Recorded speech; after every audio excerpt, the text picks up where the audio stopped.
Hello and welcome to SSCN. আমি বুলবুলি এবং আমার সঙ্গে রয়েছেন ভারতের প্রাক্তন তারকা গোলরক্ষক সুমিত মুখার্জি এবং ভারতের প্রাক্তন তারকা ফরওয়ার্ড সঞ্জয় মাঝি।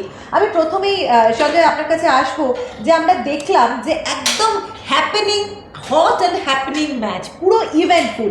নর্থ চব্বিশ পরগনা মুখোমুখি হয়েছিল হাওড়া হুগলি ওয়ারিয়ার্সের এবং আমরা দেখলাম যে একদম প্রথমে নর্থ চব্বিশ পরগনা একটা গোলে এগিয়ে যায়। 17 নম্বর জার্সির কামাল কুন্তল পাখিরা এগিয়ে দেয়।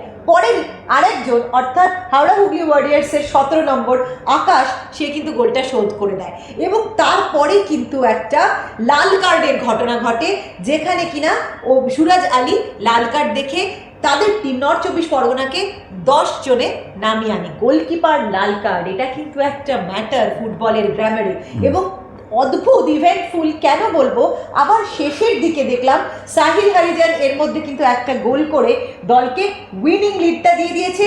সাথে সাথে কিন্তু আবার রাজদীপ দাস আবার একটি লাল কার্ড এবং এই টিমও 10 গোল, 10 জনে হাওড়া হুগলি ওয়ারিয়ার্স। তার মানে শেষ করলো দুটো টিমই কিন্তু 10 জনে, পুরো ঘটনা বহুল একটা ম্যাচ হলো।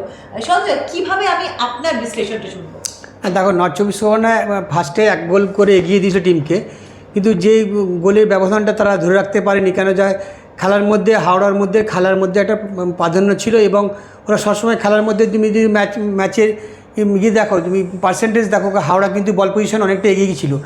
সেটাই হলো লাস্ট মুহূর্তে একটা পেনাল্টি শুট আউট হলো, যে যেটা পেনাল্টি পেলো সেটা তো লাস্ট ডিফেন্স গোলকিপার বলে। গোলকিপারটা হয়তো যেভাবে এগিয়ে এসেছিলো সেটা সুমিতা বলছিল যে যদি না এসে, যদি ওই যে গোলকিপার যদি এসে ওই গোলের মাউথটা যদি ব্লক করতো বা তাহলে হয়তো গোল হতো না বা পেনাল্টি হতো না।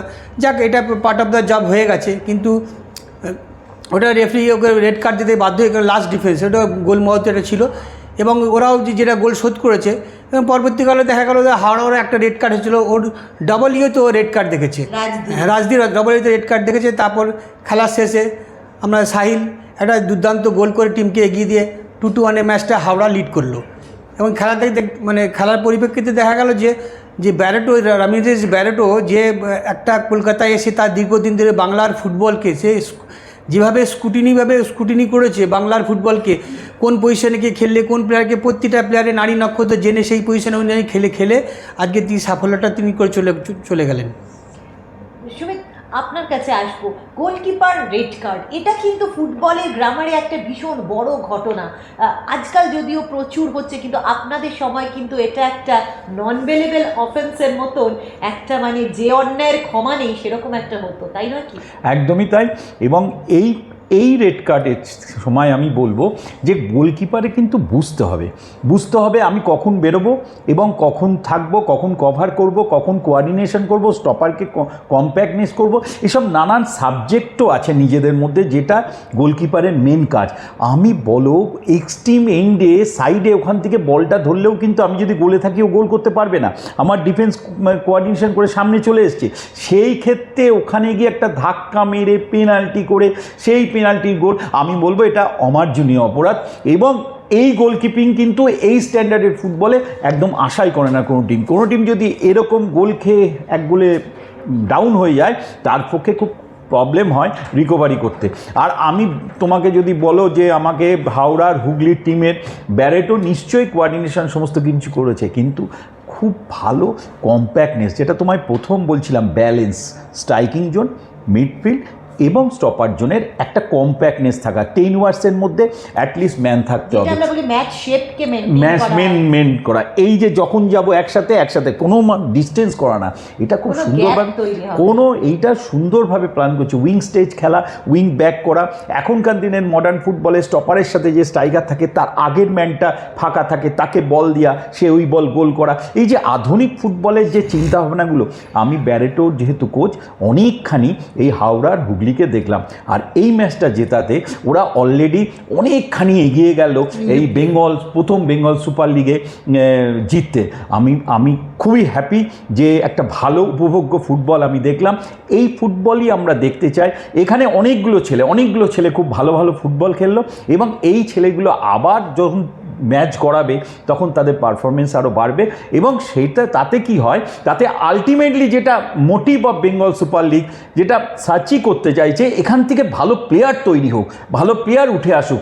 বাংলার ভালো প্লেয়ার তৈরি আসলে ইন্ডিয়া টিমে কিছু বাঙালি প্লেয়ার গেলে তবেই তো সার্থকতা। তাই আমি বলবো এই ম্যাচটা আমি দেখে খুব হ্যাপি, কিন্তু যে টিমটা সত্যি জেতা উচিত ছিল সেই টিমটাই জিতেছে। আমরা কিন্তু দেখছি যে বাংলার সাপ্লাই লাইনকে কিন্তু স্ট্রং করার জন্য বিএসএল বিভিন্ন জায়গায় কিন্তু ট্রায়াল ক্যাম্প করেছে, শিলিগুড়িতে করেছে, সল্টলেকে করেছে, এবং একদম বিএসএল ট্রায়ালের ছেলে, বিএসএল ট্রায়ালের ফুটবলার স্নেহময় ভূমিজ অলরেডি কিন্তু এফসি মেদিনীপুর ফ্র্যাঞ্চাইজিতে খেলছে। আমরা কিন্তু এই ম্যাচ নিয়ে একটা উপভোগ্য আলোচনা করার সঙ্গে সঙ্গে একটা ছোট ছোট মুহূর্তে দেখে নেব কোনখানে আমরা প্রথম কার্ডটা দেখেছিল সুরজ আলী, দেখব সেকেন্ড লাল কার্ডটা কিভাবে হলো রাজদীপ দাসের ক্ষেত্রে, আমরা দেখব 2-17 নম্বর জার্সি কিভাবে গোলের কামালটা করেছিল, দেখব সাহিল হরিজনের একেবারে গোল যেটা আজকের ম্যাচের ভাগ্য লিখে দিয়েছিল হাওড়া হুগলি ওয়ারিয়ার্সের পক্ষে।